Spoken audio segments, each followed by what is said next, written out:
Vote डालकर शुमार न करना तौहीन आमेज है। जस्टिस जमाल मंदोखेल ने कहा, आर्टिकल 95 के तहत हर रुकने असेंबली को वोट डालने का हक है। वोट अगर डल सकता है तो शुमार भी हो सकता है। आर्टिकल 63 में नाअहली का पूरा निजाम दिया गया है। असल सवाल अब सिर्फ नाअहली की मुद्दत का है। पार्टी पॉलिसी से इन्हिराफ पर ताहयात नाअहली होनी चाहिए। अटॉर्नी जनरल खालिद जावेद खान के सुप्रीम कोर्ट में दलाइल। ये जो हमारे लोग जो के गए हैं उधर, स्पीकर साहब फैसला करेंगे कि वो वोट उनका काउंट होगा या नहीं होगा।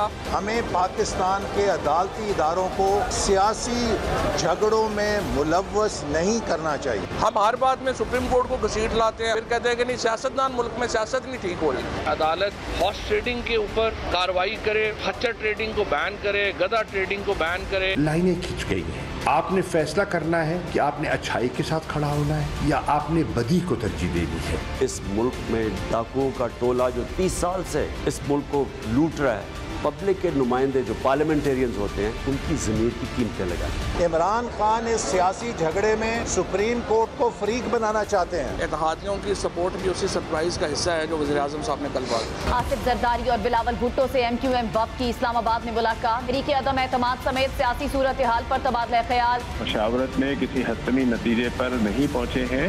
चाहे नून के साथ बात हो, चाहे पीपुल्स पार्टी के साथ हो, उसका बाकायदा एक तहरीरी तौर पर मुआहदा होगा।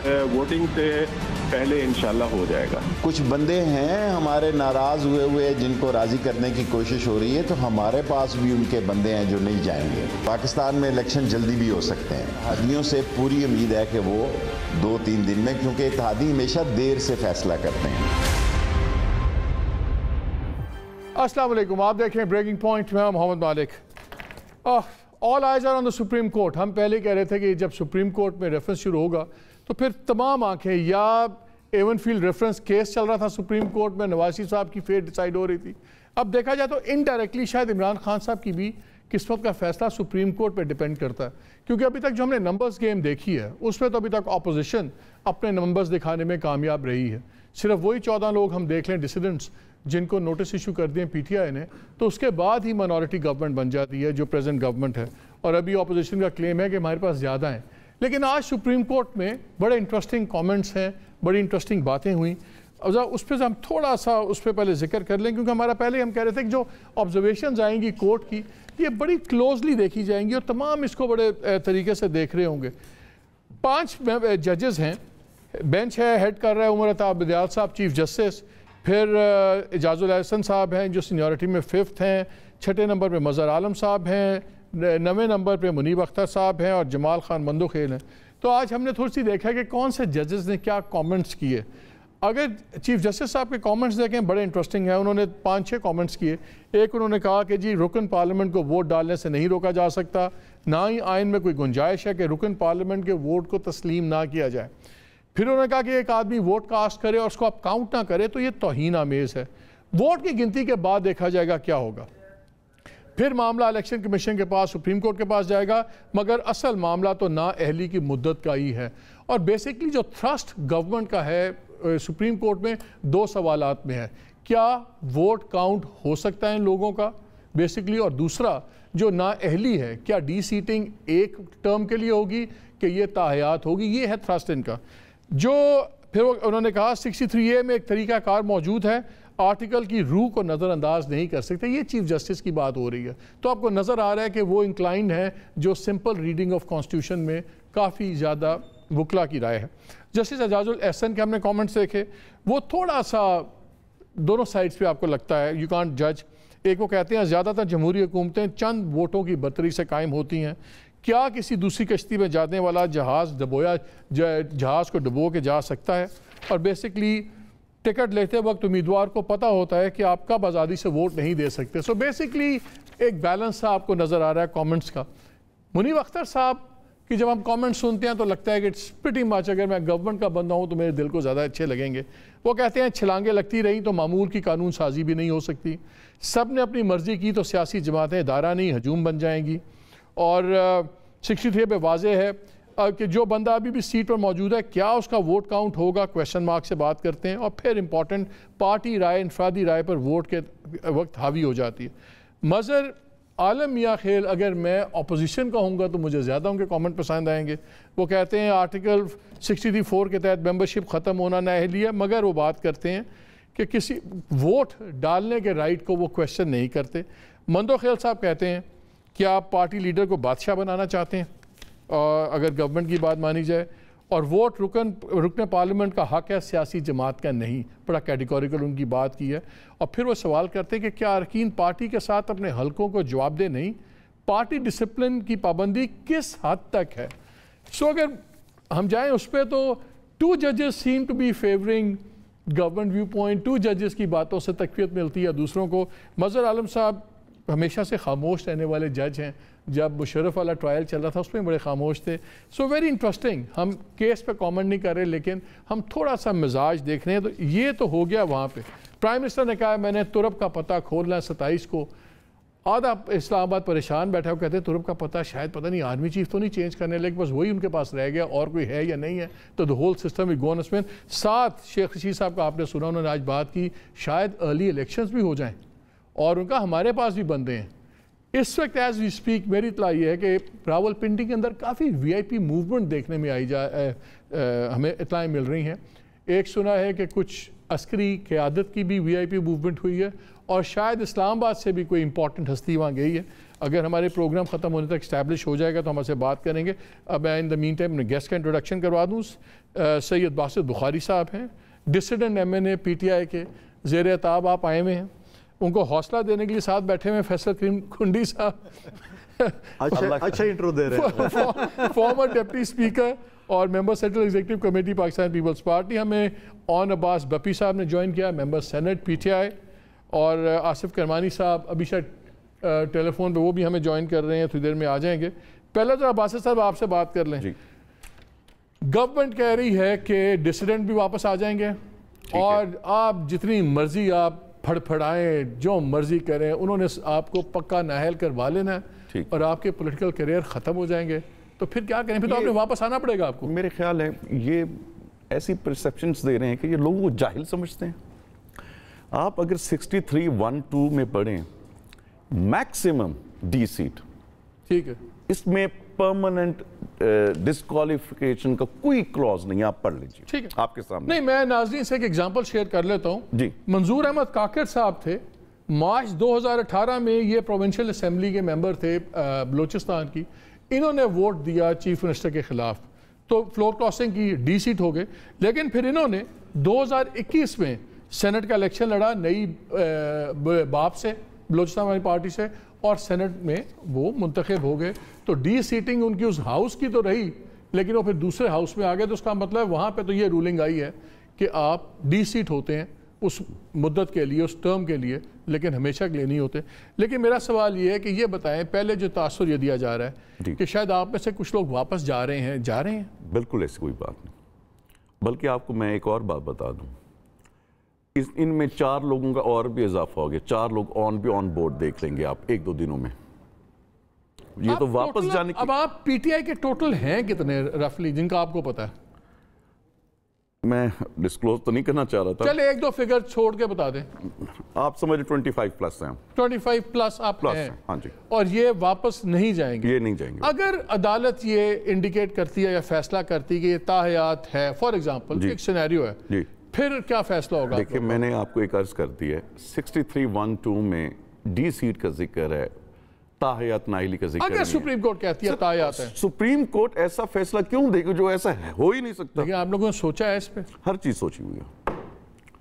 इस हुकूमत को जाना है, इस PM को जाना है, इस CM को जाना है, इस करप्शन ज़दा हुकूमत को जाना है। 3.5 साल आपको क्यों नहीं एहसास हुआ कि जाना चाहते? क्यों जाग गए आप लोग? ऑन अब्बास बप्पी साहब आपके पास मौजूद हैं, उम्मीद है वो भी मुझे सुन रहे होंगे। मैं 2 साल से किसी भी पार्लियामेंट्री मीटिंग, किसी भी स्टैंडिंग कमेटी की मीटिंग, किसी भी डिविजनल मीटिंग में मैं शरीक नहीं हो रहा। मैं चुप रहा हूं, और ये जितने ये अराकीन थे ये भी चुप थे, एक ख़ास वक्त का इंतज़ार कर रहे थे। इन्होंने मुझे, खान साहब ने फरमाया था कि पाकिस्तान की बेहतरी की खातिर मुझे ज्वाइन करें। मैं ज्वाइन नहीं करना चाह रहा था, मैं इंडिपेंडेंट रहना चाह रहा था। क्योंकि मैं इलेक्ट भी इंडिपेंडेंट हुआ था अल्हम्दुलिल्लाह। खान साहब ने फ़ोन पे कहा नहीं जी आपने पाकिस्तान की खातिर मुझे बेहतरी की खातिर ज्वाइन किया। मेरे में भी एक जज्बा था कि चलें पाकिस्तान की बेहतरी होगी, और साथ साथ कुछ उन्होंने मेरे साथ कमिटमेंट्स भी की थी, इलाकाई लेवल तक भी की, इलाके के मामला तक। जब मैं इनको 1 साल में समझ गया कि ये शख्स जो कहता है वो करता नहीं, जो करता है वो कहता नहीं। विक्टिमाइजेशन खान साहब के बाद खत्म है, मोहसिन कुशी खान साहब के बाद खत्म है। जिस पॉलिटिशियन में 2 चीजें आ जाए ना, आप देख लीजिएगा मालिक कह रहे हैं कि अब ऐसी फिजा बनेगी 27 के जलसे के बाद मैं आप लोग अपने घरों में नहीं जा सकेंगे। मैं कहता हूं, मैं आपको चैलेंज कर रहा हूं आपके प्रोग्राम में, खान साहब के पास कोई ट्रम्प कार्ड नहीं है। ये सिर्फ वही कंटेनर वाली बातें हैं कि जी अब मैं कल ये कर रहा हूं, जब कल ये करने की बारी है कुछ भी नहीं। ये अपनी तरफ से अपनी पावर शो करके इंप्रेस करना चाह रहे हैं। ऑन अब्बास साहब को ले लें, गवर्नमेंट का व्यू पॉइंट आ जाए। हमें सेनेटर आसिफ करवानी ने भी ज्वाइन कर लिया, बहुत शुक्रिया। बप्पी साहब ये बताएं, आप सुन रहे हैं, एक तो उन्होंने कहा कि हम 25+ हैं और हम में से कोई वापस नहीं जा रहा, और खान साहब के पास कोई तुरब का पता नहीं है। ये सिंपली आप एक साइ वॉर खेल रहे हैं। ये एक तो 2 चीज़ हमें बताएं कि तुरब पता है या नहीं है, और अगर आपके सिर्फ आपके ही मुनहरफ अराकीन जो आप खुद मानते हैं कि 14 हैं, ये तो कह रहे हैं 25+ ही हैं, अगर 14 भी मान लें और वो वापस नहीं जाते तो आप तो वैसे ही गवर्नमेंट आपकी मिनॉरिटी गवर्नमेंट बन गई है। तो ये बताएं तुर्क का पता क्या है, और जो बुखारी साहब कह रहे हैं तो बड़ी सीरियस और ना ही इनका कोई इत्तेहाद इनके साथ रहेगा, और वो कहते हैं इत्तेहादी भी नहीं, बल्कि इस्लामाबाद की आज की इत्तला यह है कि 25 की शाम को या 26 को मैक्सिमम 26 को इत्तेहादी भी खुल के सामने आ जाएंगे। बबी साहब पहले तो मैं मालिक साहब जरा सुप्रीम कोर्ट के हवाले से बात करूंगा। जो आपने इंट्रो दिया उसमें आज जो व्यूज आए उसमें जो सबसे ज्यादा एनकरेजिंग व्यूज था वो चीफ जस्टिस साहब का अपना था कि आर्टिकल 63(1)(f) जो है उसकी रूह को खत्म नहीं करना चाहिए, और डिफेक्शन क्लॉज बेसिकली जो लगाई गई थी जिस चीज से रोकने के लिए, वो उसको रोकने के जो असल मकासद है उसको हमें देखना पड़ेगा। और एक और पॉइंट उन्होंने दिया था जो शायद आपने मेंशन नहीं किया कि स्पीकर की पावर्स को किसी तौर पे भी कर्टेल करना, शायद सुप्रीम कोर्ट इस पैरामीटर में शायद हाँ, लेकिन स्पीकर है सबसर्विएंट टू कॉन्स्टिट्यूशन ना। स्पीकर ये तो नहीं कल को कोई फैसला कर सकता जो मर्जी करे, उसको भी आइन के तहत, या डिप्टी स्पीकर हमारे साथ बैठे हैं उनसे पूछ लेंगे, स्पीकर को खुदा तो नहीं बन सकता। I agree to it। मैंने कहा जैसे कि वोट डालने का जो कॉन्सेप्ट है उस पर तो तकरीबन मेरे ख्याल में अटॉर्नी जनरल ने अपना पॉइंट ऑफ व्यू दे दिया कि वोट डालने से कोई नहीं रोक सकता। वोट का शुमार होना है या नहीं होना, और वोट के शुमार के नतीजे में इनके ऊपर जो कदम लगनी है वो ताहयात है। मैं एक चीज बता दूं मालिक साहब, with all due respect to बाबू साहब, एक बात तो बताएं, लॉजिक मुझे बता दें कॉमन सेंस की। अगर एक वोट काउंट नहीं होना तो उसके डालने की क्या लॉजिक रह जाती है? आइन, ये रिडिकुलस लगता है कि आइन कहे आप कमरे में जाएं या हॉल में डिवीजन हो जाए, आप खड़े हो जाए, मगर हम आपको रिकग्नाइज नहीं करेंगे। फिर तो पहले ही सीधा बैन लग जाता ना कि वोट डाल ही नहीं सकता। डल के दुनिया में कहां होता है कि वोट डाल के काउंट ना हो? आई थिंक ये जो फ्लॉ है ना, ये कॉन्स्टिट्यूशन में रह गया। जिस वक्त ये आर्टिकल 63(1) प्लान कर रहे थे उस वक्त नो कॉन्फिडेंस मोशन में शायद इस चीज की तरमीम उस वक्त कर दी जाती तो आज ये इबाम मेरा ख्याल है फ्लॉ नहीं है, ये वैल्व रखा गया डिलिबरेटली, कोई भी मुतकल अनाम ना हो जाए, कोई भी खुदा ना बन जाए पार्टी लीडर। इस तरीके से तो मालिक साहब कोई भी किसी पॉलिटिकल पार्टी से, हम अगर फॉर एग्जांपल आज 155 है, अगर तहरीक इंसाफ के पास 200 अरकान होते और कल को किसी के पास भी कोई इस तरह का एक अल्यूरिंग और अमेजिंग किस्म की कोई अट्रैक्शन दे के, यानी कि then so be it, let the cookie crumble। ये तो दुनिया में होता है। खैर एनीवे, वो तो लीगल बहस होती रहेगी कि कोर्ट में करेंगे। मुझे आप ये बताएं तुरब का पता क्या है? वो कैटेगोरिकली ऑन एयर कह रहे हैं आप हमारा एक बंदा भी वापस नहीं आ रहा, तो अगर ये ना आए तो क्या करेंगे आप? आई एम नॉट श्योर कि बासित बुखारी साहब पे सारे डिफेक्टेड ग्रुप को लीड करते हैं कि उनकी बिहाफ के ऊपर बात कर रहे हैं। He can speak for himself, I respect that, but I am sure कि बाकी अगर इनके बकौल जो 25 अरकान है वो सारे इनके साथ लिहाजन में, I doubt it very frankly. बहुत सारे लोग हमारे साथ भी हैं और ये फिगर 13 से ऊपर की नहीं है। बक्की साहब दिल को तो पता है कि 25 अरकान से ज्यादा नहीं है साथ। वो खुल के एक बात बताइए, आज इंटीरियर मिनिस्टर ने बड़ी इंटरेस्टिंग बात की। उन्होंने कहा जी कुछ लोग हमारे साथ भी हैं, तो फिर अगर ये हॉर्स ट्रेडिंग कर रहे हैं तो आप लोग भी हॉर्स ट्रेडिंग कर रहे हैं। जब वजीर आजम साहब चार नून लीग के एमपीएस, लेट हिम आंसर, मैं आता हूं। अब ये डिपेंड करता है कि कोर्ट में इसके हवाले से वर्डिक्ट क्या आता है। हमारी पहली जंग, आपको मालिक साहब याद है, ये आज की जंग नहीं है, हम तो 18 से इनके खिलाफ जंग कर रहे हैं। उस वक्त जो 16 एमपीएस ने केपीके में सेनेट के इलेक्शन में हॉर्स ट्रेडिंग की थी, हमने उनको फारिग कर दिया। आज वो किस्सा पारीना बन चुके हैं, तारीख में किसी को उनका नाम भी याद नहीं है। तो आज की जंग भी यही है कि कल को ये जो आज हमारे साथ हो रहा है, वो पाकिस्तान में फ्यूचर पॉलिटिकल सिस्टम में कम से कम इस जैसे लोगों की जरूरत नहीं होनी चाहिए जो एक पार्टी के मैंडेट पे वोट लेके आए हैं, वो उसी पार्टी को क्रम्बल कराने के लिए किसी भी अट्रैक्शन, चले जी अगर बोली नहीं लगी, पैसा नहीं लिया, टिकट ले लिया, टिकट नहीं लगा कुछ और ले लिया, किसी भी अट्रैक्शन के तहत वो अपने जमीर का अगर सौदा करना चाहे, कम से कम फ्यूचर में इसके ऊपर एक रेड लाइन ड्रॉ कर दी जाए। आई थिंक ये तो आपको अप्रिशिएट करना चाहिए कि हम एक एथिकल वैल्यूज को, एक एथिकल सिस्टम को, हमारा तो ख्याल था कि इट ऑल स्टार्ट्स डाउन। जब रियासत मदीना की आप बात करते हैं तो पहली चीज आपने कहा था लॉ की जो सुप्रीमेसी है, आइन की सुप्रीमेसी होनी चाहिए कम वोट में, लेकिन हम देख रहे हैं वोट आप नहीं होने दे रहे, उस पर आपने डिले किया, वो स्पीकर साहब ने डिले किया। अब इतला ये है कि कल सिंपली फातिहा होगा और टेबल नहीं करने दिया जाएगा, बल्कि कुंडी साहब मुझे दो चीज़ें बताएं।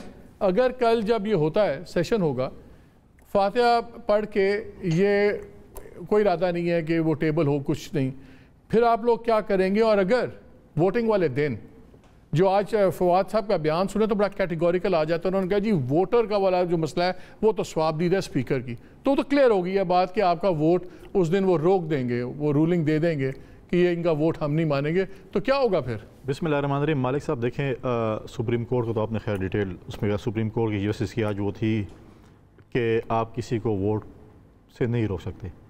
दूसरी बात यह है, देखें रोल ऑफ स्पीकर, जब सेशन होगा उसके बाद जब 2 मिनट की जब वो बेल्स बजा जाएंगी, उसके बाद सेक्रेटरी नेशनल असम्बली ने काउंटिंग का कहना है, स्टाफ ने वो वापस आकर सेक्रेटरी नेशनल असम्बली को देना है और उन्हें वो पर्चा देना है स्पीकर को क्या पढ़ें।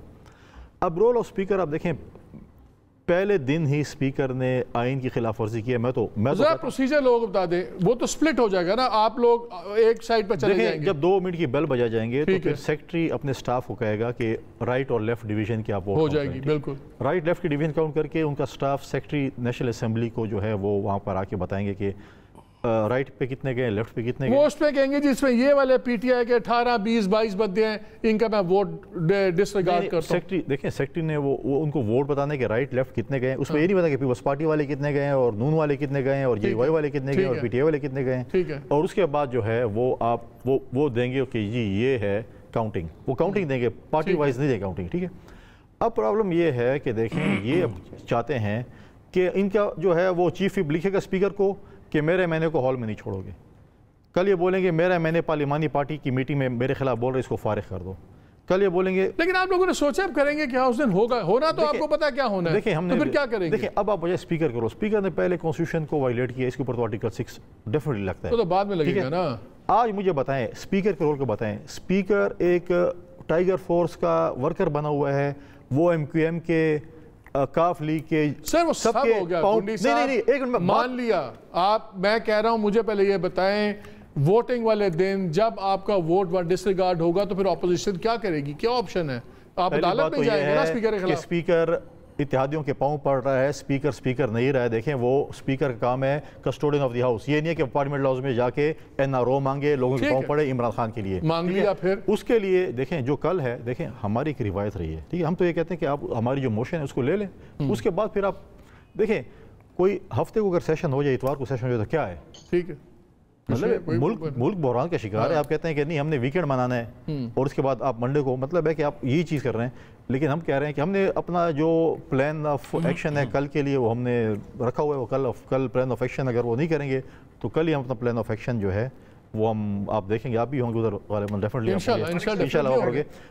लेकिन इनको ये बता दें, ट्रंप जो है वो इलेक्शन हार के चला गया, ट्रंप कार्ड खत्म हो गया है, वो अब बाइडेन सदर है अमेरिका का। किरमानी साहब मुझे ये बताएं, आपके बारे में बड़ा है कि आप बड़ा ट्रस्ट एंजॉय करते हैं नवाज शरीफ साहब का, बड़ी क्लोजली आप उनके साथ भी थे जब वो पावर में भी थे, सारा ताल्लुक था। ये बताएं आपको क्या नजर आ रहा है? कल तो क्लियर नजर आ रहा है कि टेबल नहीं, आपका रेजोल्यूशन मूव नहीं होगा, वो कल एडजर्न कर दिया जाएगा, फिर वोटिंग वाले दिन भी क्लियर नज़र आ रहा है, जो अभी तक फवाद साहब ने भी कह दिया है, अभी बप्पी साहब भी कह रहे हैं कि वो स्पीकर का है जो we don't agree with him legally. तो क्या करेगी ऑपोजिशन? बस चीखें चूखें मारेंगे, दैट्स इट? क्या करेंगे? बिस्मिल्लाहिर्रहमानिर्रहीम। शुक्रिया मालिक साहब। गुजारिश ये है कि ये हुकूमत चाहती है कि इसके पास लाइसेंस टू किल मिल जाए इसे, और वो लाइसेंस टू किल है जौन सा वो स्पीकर साहब जो हैं वो भी अपने लिए हासिल करना चाहते हैं। अब सवाल ये उठता है कि जो स्पीकर है is he above the constitution?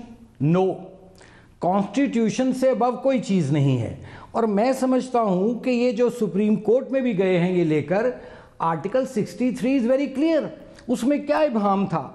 चलें, अब चूँकि इस मैटर इज सब जुडिस, तो अब सुप्रीम कोर्ट उस पर अपनी तशरीह कर देगा, ज़रूर गाइड कर देगा सुप्रीम कोर्ट, लेकिन आइन को तब्दील करने का इख्तियार सिवाय पार्लियामेंट के किसी के पास नहीं।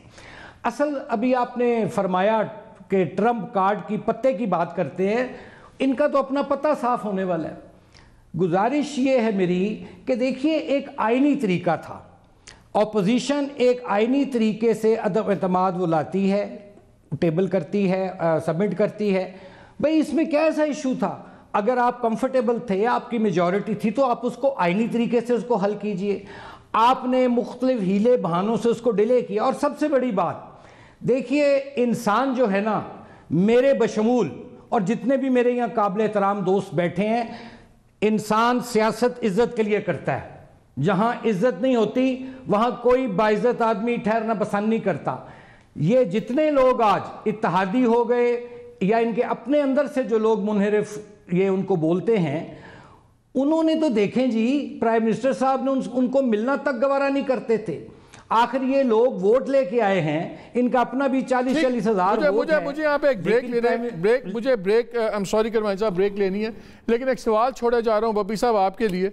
एक परसेप्शन ये बन रहा है कि आप लोग इतनी कॉन्फ्लिक्ट की फ़िज़ा बना रहे हैं, और ख़ास तौर पे ये लीगल इश्यूज़ भी, फिर स्पीक जो हम एक्सपेक्ट कर रहे हैं पार्लियामान के अंदर जो होगा, और जो बाहर चीज़ें हो रही हैं, कि आप इतनी एक फ़िज़ा में टेंशन जलसे के बाद सब कुछ कर रहे हैं कि मजबूर कर दें कि इदारे न्यूट्रलिटी की पोजीशन छोड़ दें और उनको आके या पीस मेकिंग का रोल अदा करना पड़े या किसी की साइड लेनी पड़े।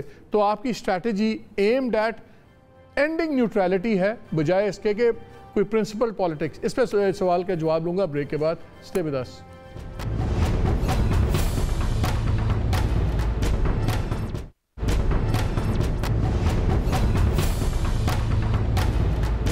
जी welcome back to the show. Bappi साहब ये बताएं, ये जो इम्प्रेशन है कि बिल्कुल कॉन्फ्लिक्ट आप इसलिए कर रहे हैं कि आप मजबूर कर रहे हैं कि इदारे न्यूट्रलिटी ख़त्म करें और दोबारा आके बिठा के किसी तरह मुकमुका कराएं। मैं एक छोटा सवाल बप्पी साहब से कर सकता हूँ? आप दो कर लें, वो साखी दो। कुंडी साहब भी सवाल ऐड कर लें। कुंडी साहब, बप्पी साहब ने कहा कि इन्होंने, अगर वो साखी ना समझे, मेरे भाई हैं, देखें इन्होंने 18 के 20 MPs KP में निकाले, बड़ा अच्छा काम किया। क्या उन्होंने हमें नहीं बताया अभी तक वो 11 सेंटर्स जिन्होंने अदम एतमाद में हमें सपोर्ट नहीं किया और इनके पास गए थे, खरीदे थे, ज़मीर की आवाज़ थी, जो भी था, ये बता दें। और फिर जिन्होंने गिलानी साहब को वोट नहीं किया था, उनको भी अभी तक इन्होंने शोकाज नहीं दी और निकालो तो नहीं। तो ये जो वो तो हक के साथ खड़े थे ना।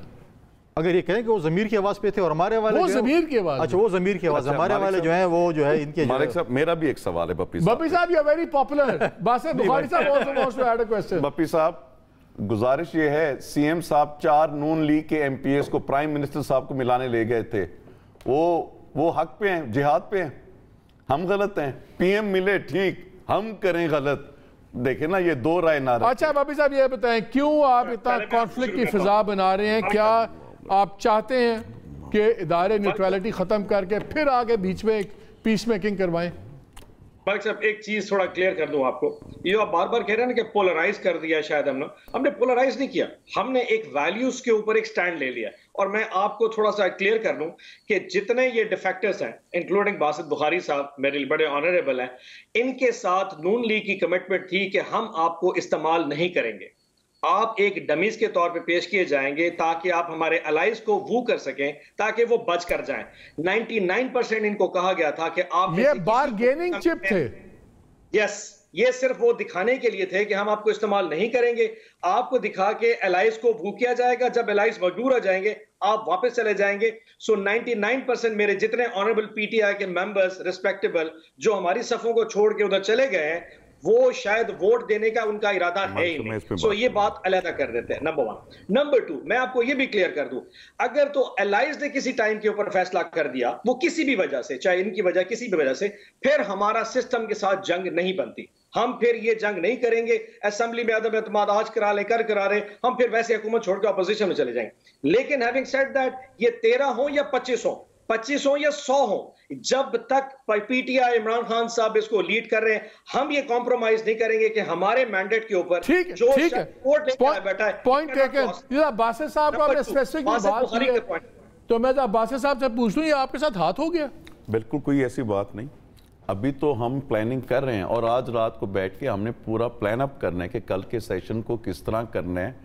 तो हमें तो सुनने में ये आ रहा है, लेकिन अगर आप जी ऑन बुखारी साहब, कैन यू क्लेम कि जब आप लोगों के साथ सेटलमेंट नून लीग या जिन भी दोस्तों ने की है, आपको उन्होंने बताया नहीं था कि हजूर आपकी वोट की जरूरत नहीं है, आपको सिर्फ दिखाने के लिए रखा जाएगा ताकि तहरीक इंसाफ के इत्तेहादी टूट सके? I can say it on oath, बिल्कुल भी नहीं। सर बुखारी साहब, ये कुरान तो मैं पिछले एक हफ्ते से देख रहा हूँ, छोटा छोटा बच्चा भी इस वक्त सिंध हाउस में बैठे, मेरी बात सुने, फिर जितनी बात नहीं अभी ऑन कुरान हम दोनों को we have to take both of you at face value.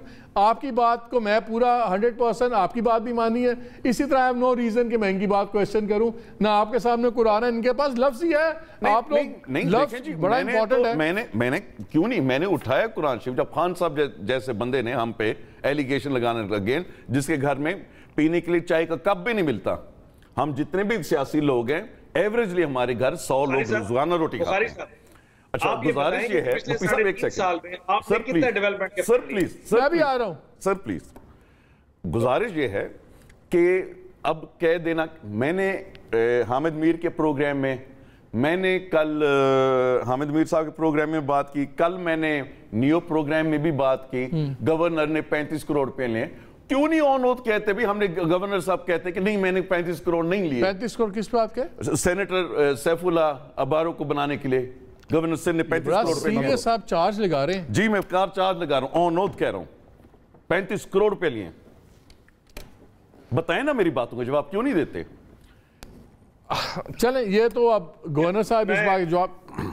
जी बापी आप कह रहे हैं? मैं जरा कुंडी साहब का जवाब भी दे दूं, फिर ये ना कहें कि मेरा जवाब नहीं दिया। इनकी अपनी पार्टी में उन्होंने लोगों की बात की, पार्टिसिपेंट्स हैं, लोगों को इक्वल प्रॉपर टाइम नहीं मिल रहा, टाइम डिस्ट्रीब्यूशन नहीं मालिक साहब हो रही ठीक। मेरा ख्याल बाकियों से बात कर लें जी।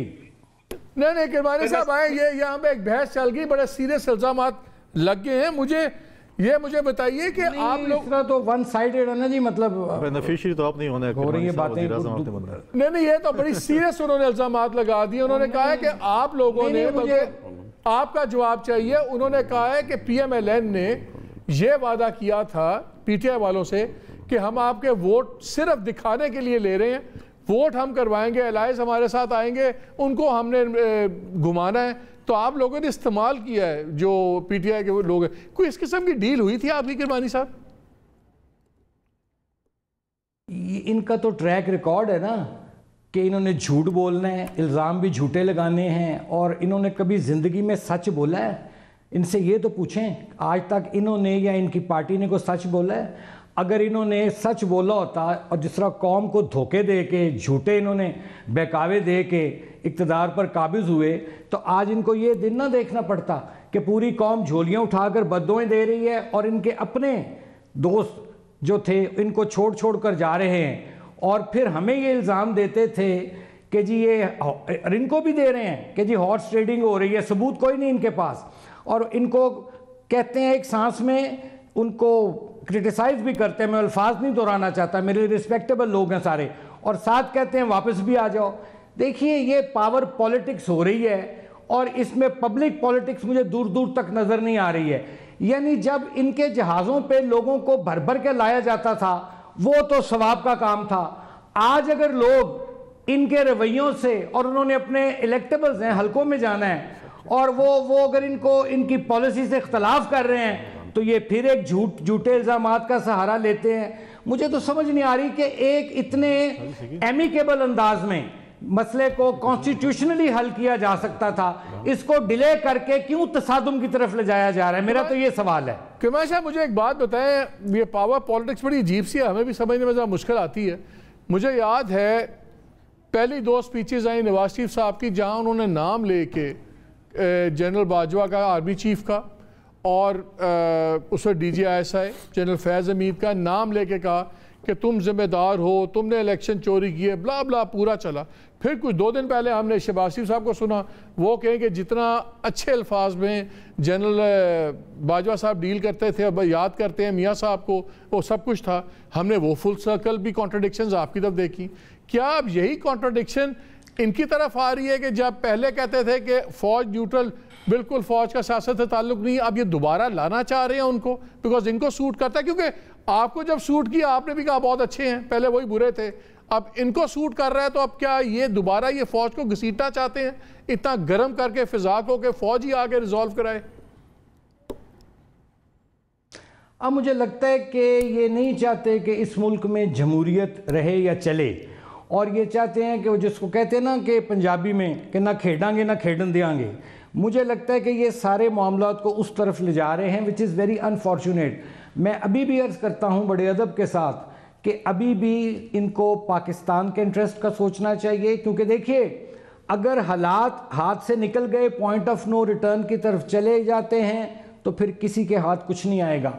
फिर आप जमहूरियत को भी भूल जाइए, और उसके बाद फिर जो यहाँ हालात होंगे, अल्लाह ताला ना करे कि ऐसे दोबारा हालात ये इस मुल्क में पैदा हों। इसलिए एक आइनी तरीका है, आइनी तरीके को चलने दें, आइनी तरीके पर अमल करने दें। राइट ऑफ वोट मेंबर का हक है, और अब तो सुप्रीम कोर्ट ने भी कह दिया कि जी वो वोट अपना एक्सरसाइज भी कर सकता है और उसको राइट है। उसके बाद क्या होगा वो बाद में देखा जाएगा, लेकिन फिलहाल I must say that sanity must prevail. We hope sanity will prevail. जब ब्रेक लेते हैं, एक सवाल कुंडी साहब आपके लिए छोड़े जा रहा हूँ। अगर कल वही होता है जो एक्सपेक्ट किया जा रहा है और ये स्पीकर साहब कुछ नहीं करेंगे और एकदम एडजर्न कर देंगे, तो टेक्निकली आप क्या कर सकते हैं? वोट ऑफ कॉन्फिडेंस इनके खिलाफ भी मूव कर सकते हैं, नहीं कर सकते, क्या करेंगे? ये पूछ लेंगे कल आपने क्या करना है इस ब्रेक के बाद।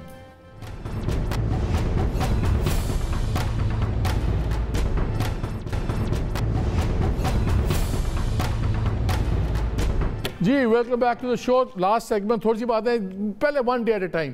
कल का जब कुंडी साहब बताएं आपका ऑप्शन क्या है? कल अगर उन्होंने फातिहा करा के बात ख़त्म कर दी, क्या करेंगे? मैं तो ये समझता हूँ और मेरी तजवीज़ होगी, क्योंकि पार्टी लीडरशिप ने डिसाइड करना है कि बहुत पहले हमें इस स्पीकर नेशनल असम्बली पर अदम एतमाद की तहरीक जमा करा देनी चाहिए थी। और मैं भी कहता हूँ कि कल उन्होंने अगर ये काम किया, अदम एतमाद की तहरीक इनके खिलाफ जमा करानी चाहिए, कल ही जमा करानी चाहिए। उसका फ़ायदा क्या होगा? नहीं देखें, स्पीकर के खिलाफ जब अदम एतमाद की तहरीक आ जाती है तो स्पीकर चेयर नहीं कर सकता है, और स्पीकर के जो एक्ट्स हैं, एक तो उसने कॉन्स्टिट्यूशन की वायलेशन की है, फिर कल जमा हो सकती है। क्यों नहीं हो सकती? आपके मेंबर्स साइन करेंगे और उसके बाद आप लगता है आप तैयारी लेके जाएंगे, साथ तैयार हुई भी? नहीं, मेरी तजवीज़ है, मैं तो अब अथॉरिटी नहीं हूँ, पार्टी लीडरशिप ने मतलब है कि वो करना है तो उन्होंने ये चीज़ करनी है, और इंशाल्लाह फिक्र ना करें। लेकिन उनको लीगल एडवाइस तो मिल रही है। मैं आपको एक और बताऊँ, जो हम तो दुआ करते हैं बाबा रवान डॉक्ट्राइन को, क्योंकि आजकल दुआ करते हैं कि जब हम अपोजिशन में, क्योंकि हमें भी, हमारी हुकूमत को भी उसी ने मरवाया था। इंशाल्लाह ताला अल्लाह के फजल से जो है ना, ओन साहब जो हैं, इनकी हुकूमत को भी इंशाल्लाह वो इनका बेड़ा पार करेंगे इंशाल्लाह। ओन साहब वो कह रहे हैं कि आपकी लीगल एडवाइस बड़ी कमज़ोर है। वैसे ही हम सुन रहे हैं कि अटर्नी जनरल और लॉ मिनिस्टर भी बिल्कुल पोल्स अपार्ट हैं इस तमाम मसले में, और हमें कहीं लॉ मिनिस्टर नज़र भी नहीं आ रहे, अटर्नी जनरल नज़र आ रहे हैं। सुना सारे लीगल डिसीजंस को सपोर्ट नहीं कर रहे खुद आपके अपने लॉ मिनिस्टर। तो ये बड़ा ख़तरनाक गेम नहीं खेल रहे आप लोग? नहीं, खैर वो छुट्टी, लॉ मिनिस्टर साहब छुट्टियों पे थे, लेकिन अटॉर्नी जनरल इस पे जो पोजीशन ली है, ऐसे दिनों में कोई छुट्टी पे जाता है? मुझे एक बात बताएं, और मुझे एक बात बताएं, जब गवर्नमेंट दौ पे लगी हो, कोई छुट्टी पे जाता है? मिनिस्टर को भी कहा कि वोट जो है ना वो कास्ट करने से हुकूमत से नहीं रोका जा सकता, अलबत्ता वोट काउंट होने के ऊपर उसने भी एतराज किया। अटॉर्नी जनरल ने भी किया कि उसके वोट काउंट होने के ऊपर मुझे भी एतराज है, जिसको आज चीफ जस्टिस साहब ने उस पर कहा कि शायद ये बात रूह के ऐन मुतरादिफ है कि उनका वोट जो है ना कास्ट तो हो सकता है लेकिन काउंट नहीं हो सकता। हैविंग सेड दैट, ये बार बार कहते जा रहे हैं। वैसे मालिक साहब अपने दिल से पूछिए, हम जो एक स्टांस ले रहे हैं, do you think it is जमहूरियत? सेनेटर किरमानी साहब मुझे बार बार अब कह रहे हैं जमहूरियत जनाब बर्बाद हो जाएगी। कौन सी जमहूरियत? 70 साल किया क्या है? लेकिन चीफ जस्टिस ने ऑन एक सेकंड ऑन साहब एक सेकंड चीफ जस्टिस को मैं कोट करता हूं, उन्होंने कहा एक आदमी वोट कास्ट करे और आप कहें वोट गिनती ना करें, ये तौहीन आमेज है। ये कहां चीफ जस्टिस ने कहा है कि उसका काउंट ना होना अलग बात है? वो तो कह रहे हैं तौहीन आमेज है अगर आप काउंट नहीं करेंगे तो। मालिक साहब मैं थोड़ी सी एक बात अभी तक खैर सब जुड़े इसमें बात करना भी शायद खतरनाक हो। पॉइंट उन्होंने कहा कि 63A की रूह को कायम रखना हम सबके ऊपर फर्ज है। That's what he said, which is the actual thing. Kirmani साहब आपका क्लोजिंग कमेंट, फिर मैंने इनसे क्लोजिंग कमेंट लेना है। अगर कल आपका रेजोल्यूशन टेबल नहीं होता, जो नहीं होगा, जो हालात आ रहे हैं, क्या होना चाहिए? क्या स्पीकर के खिलाफ vote of no confidence move होना चाहिए जैसे गुंडी साहब कह रहे हैं?